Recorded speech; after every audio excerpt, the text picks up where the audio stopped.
Hapa lazima hii itakoma, ndio tuendelee. Na nyinyi hapa muketi bwana, hapo hiyo lazima ikome.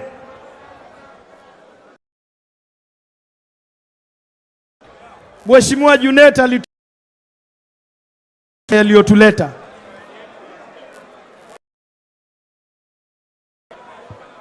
Niombe sasa sote studio, nafasi ni yenyu.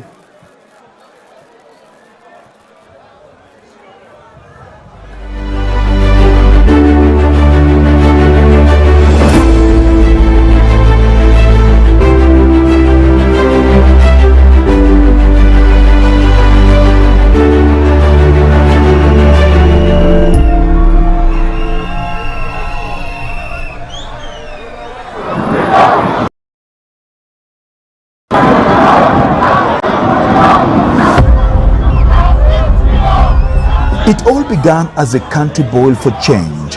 The struggle for second liberation set the stage for a grueling battle between reformists and the masters of the status quo.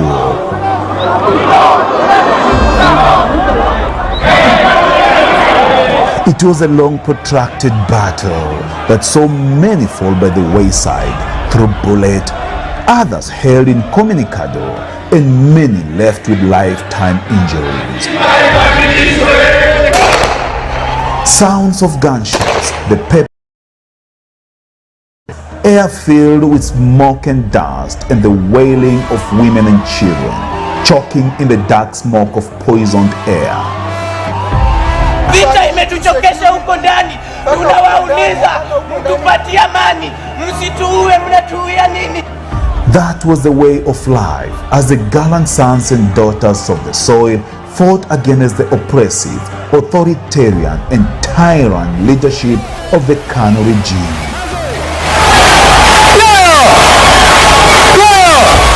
When we are confronted with that situation, people tried within Parliament for those changes to come about.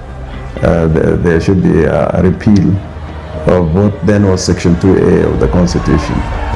And when the movement of reform within Parliament was not succeeding to transition Kenya into a multi-party state, then a decision was made that we need an extra parliamentary movement. Malicious. It had a blend of violent politicians whose agenda was to liberate Kenya.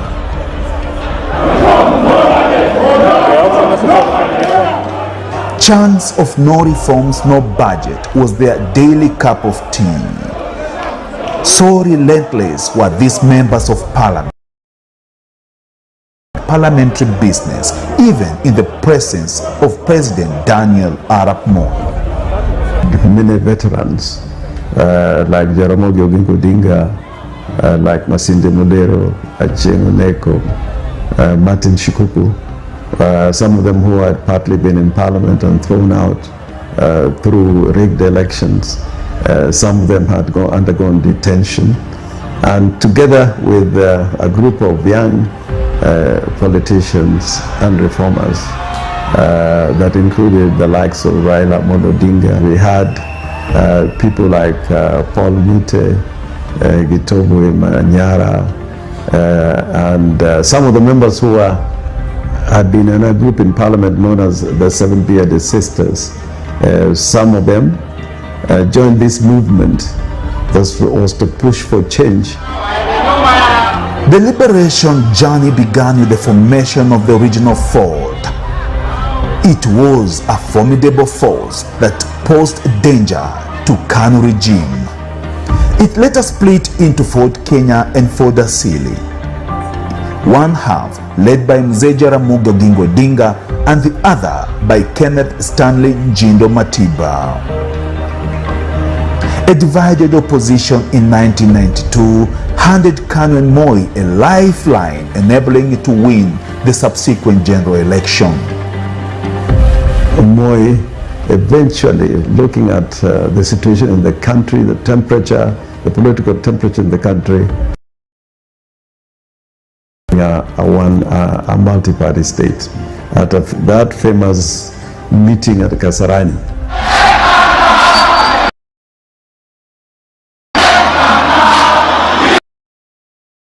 a multi-party state. Out of that famous meeting at Kasarani,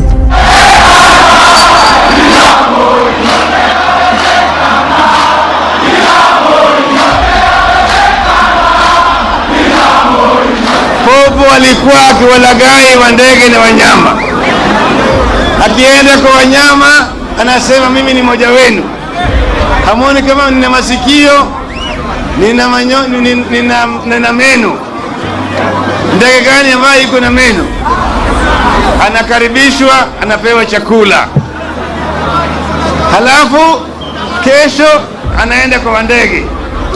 Anamwambia ndege, mimi ni mmoja wenu. Hamuoni kama mimi nina mabawa, napaa angani? Mnyama gani ambaye anaweza kupaa angani? That is when a big rally was organized in 1990 at Kamkunji. And a lot of people were beaten up, a lot of people died, and eventually there was pressure from the international community.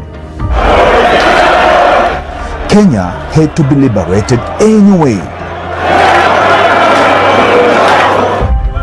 Tunataka kusema ya kwamba kutoka leo mambo yetu itaendelea mbele.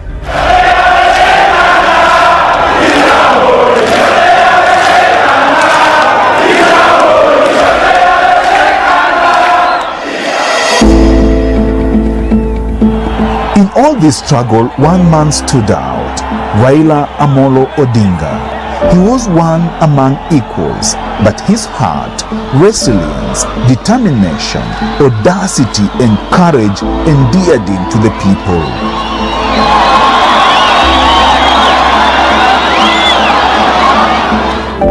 The clamor for the review of the Constitution was fired up when NAC took over power in the December 27, 2002 general election.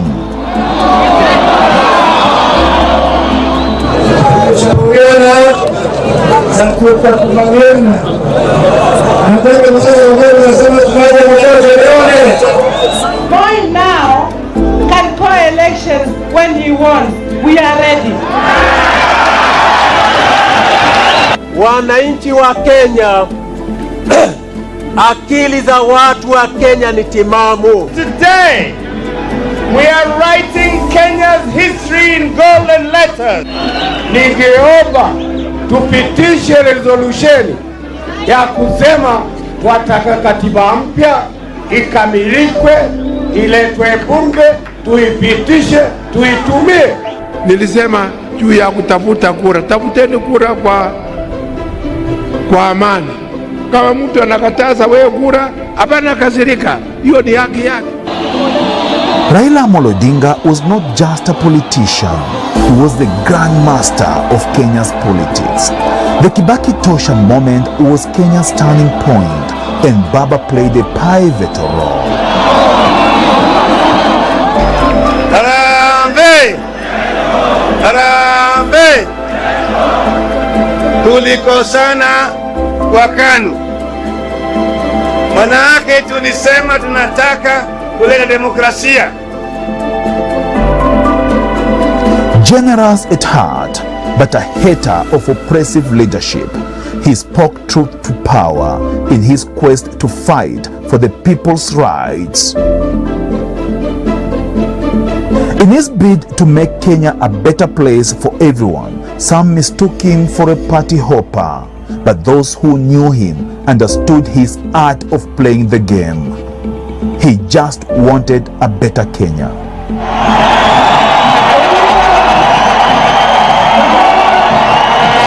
He said that the ODM does not belong to the registered societies. It does not belong to the courts. It belongs to the people of Kenya. From KANU to Ford Kenya and to NDP, he fought fearlessly. and on to LDP, to the Rainbow Movement, and to NARC. His vision was clear. I remember at one time as the ED being called by the party leader, and we sat in Honorable Najib Balala's office at Continental House. Then he was the Minister for Tourism, and our party leader was Minister for Roads, and I was the ED. So all the party, the Liberal Democratic registers, I was the custodian. The Bomas talks of 2003 to 2004 brought fresh air into the struggle. In the summer of 2005, the clamor for constitutional change through a referendum began to take shape. The country was divided right in the middle, pitting the Kibaki administration, which supported the mutilated draft, popularly referred to as the Wako draft, against a group of silent politicians from government teaming up with the opposition. So hot were the temperatures that the Electoral Commission of Kenya boss Samuel Kivitu differentiated the two sides by allocating a banana symbol to the pro-draft constitution proponents and an orange to the opposition. So it's only you, not the other. Tumerudi hapa leo kuuliza maoni yenu juu ya hii mambo ya katiba bandia. Wangapi wanasema hawataki nione kwa mkono?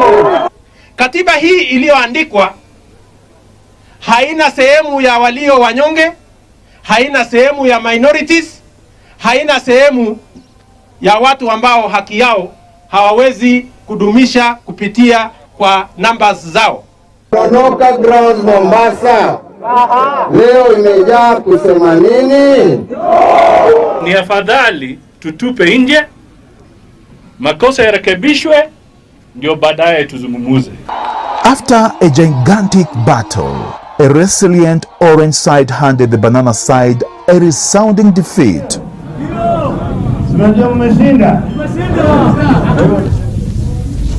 For no, orange, as you would like to prefer to call it, 3,548,477.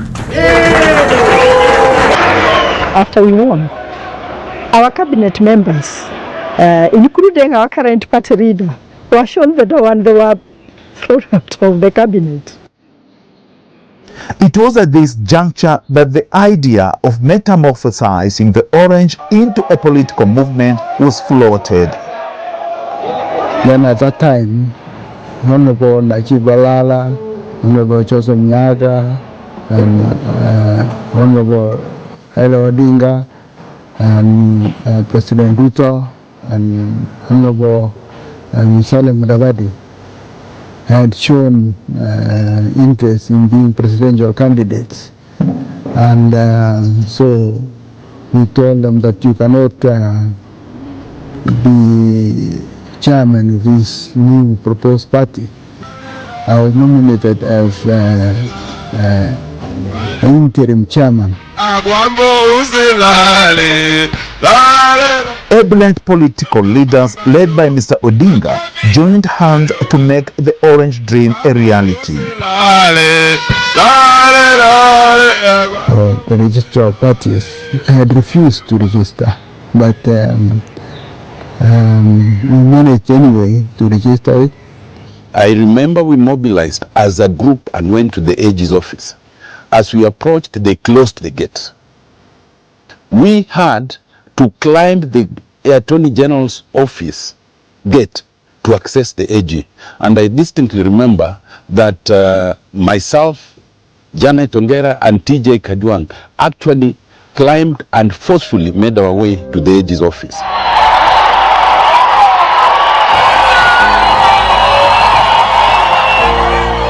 The orange journey has had ups and downs, but the resilience and hope have kept the bus moving. the term orange was predominantly what defined the party. But we had colleagues, led now by my friend, Senator Mahanzo, who all this time as we were planning had a different plan. And at the very last minute, they took away the registration certificate, and we realized that our candidate of choice, Raila Odinga, did not have a party to vie on. The team led by the Honorable Kalonzo Musyoka was campaigning with his hand wiping like this. They eventually called it ODM, they eventually called it wiper. We confronted the AG and we told the AG we will not leave until we leave with the certificate.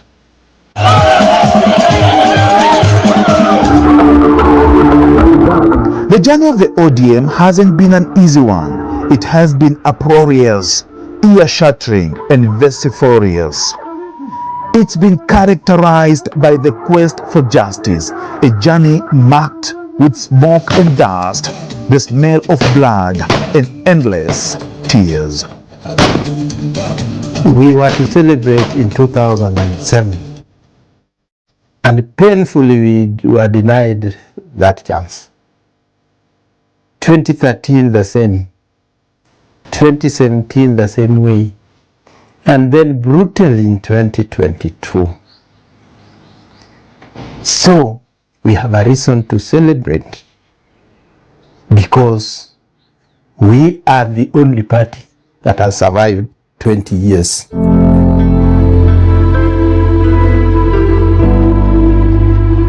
In just 20 years, ODM has been belligerent, intentional, poignant, and caring.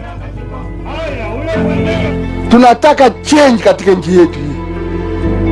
Na sisi katika ODM tulisema huyu Akwambo, ambaye kijana amesema chajiusa, can bring change katika nchi yetu hii. Prime Minister, tunataka kukuambia tunaunga wewe mkono, tuko pamoja na tutaenda pamoja. The shameless bungling of the 2007 general election was the lowest moment for the party members and supporters. So we can't announce nothing. But this song gave them hope.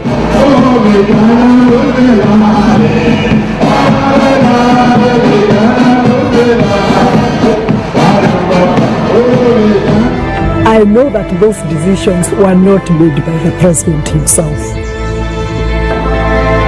but he had a team surrounding him that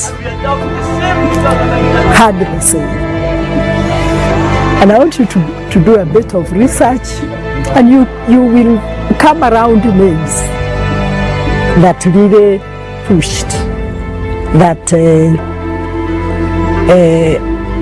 the president then announces what he announced. If you remember, I can quote his words. Nimeambiwa, nimeshinda. Can you remember that? Tuko tayari kuzungumza, kuleta suluhisho kwa mzozo huu. Lakini sharti yetu ni ya kwamba Rais Kibaki kwanza atambue na aseme kinagaubaga ya kwamba anajua alishindwa kwa uchaguzi huu. Yeye hakushinda.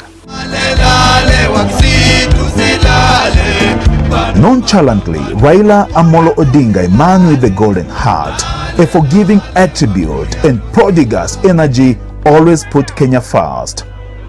Mwaka moja umepita sasa mpaka wa leo. Sisi wanachungwa mnaona hapa. Tumezuru Kenya, pembe yote ya Kenya, tukizungumza na Wakenya. Na kila mahali tumeenda, Wakenya wametuambia wanataka mabadiliko. Ile golden bag ya nyanya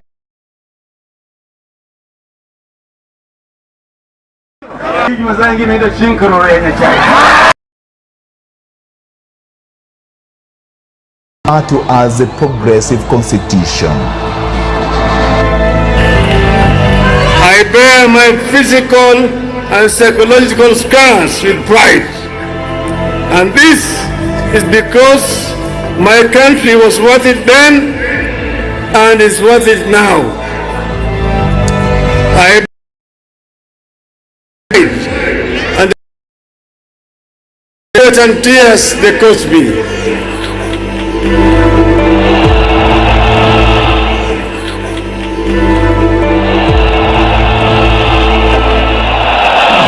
Kenya was blessed to have Raila. Tsunami ilikuja haikukuja.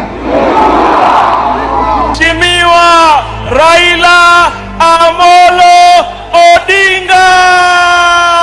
Your Excellency. Your Excellency, karibu. ODM was lucky to have Amolo. Haya. ODM hoye. Kenyans have seen democracy shackled, eventually strangled, and finally buried. While Africa and the whole world were advantaged to have Odinga. By the way, the tears from the torture chambers are still running, as you can tell from the handkerchief that never leaves my hand. He was born, he saw, he fought, he witnessed, he conquered.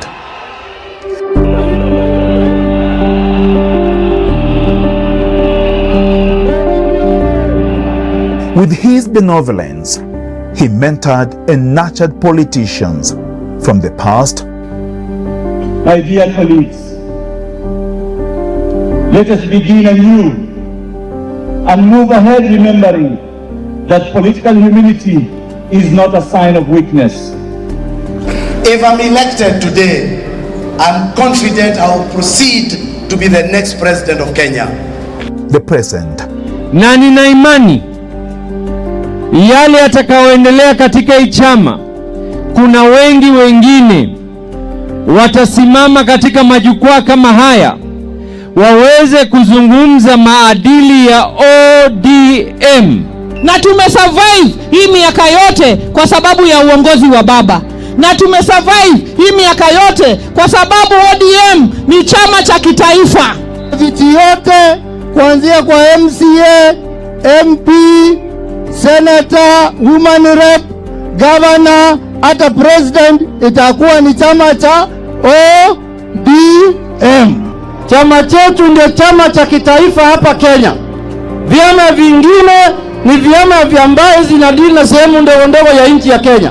Najivunia sana kwamba miaka 20 baadaye mimi ndio katibu mkuu wa chama cha ODM, chama ambacho mmekikuza kwa damu, kwa jasho na kwa matabu mengi sana. Kama chama cha ODM, we are prepared either by ourselves ama through coalition kuhakikisha kwamba tumechukua uongozi wa nchi and the future. ODM tunasema kwamba vijana, imefika mahali hii safari si ya baba, hii safari ni ya vijana.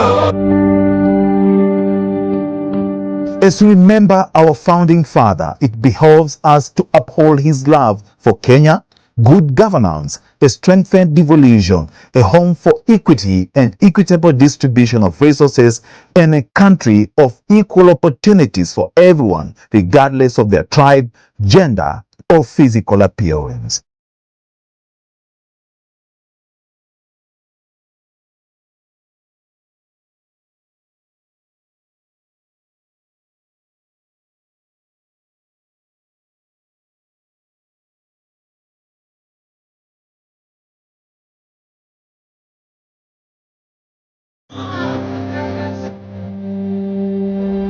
ODM remains true to the ideology and the principles it was founded on.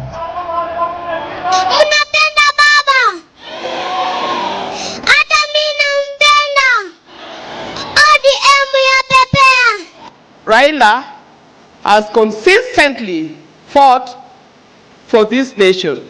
He has consistently fought for the new constitution. Although the king is gone, his legacy lives on. The king is dead, but long live the crown. Joey! Joey, I've been to the mountaintop. I've seen the glory land. I may not get there together with you, but together you will get there.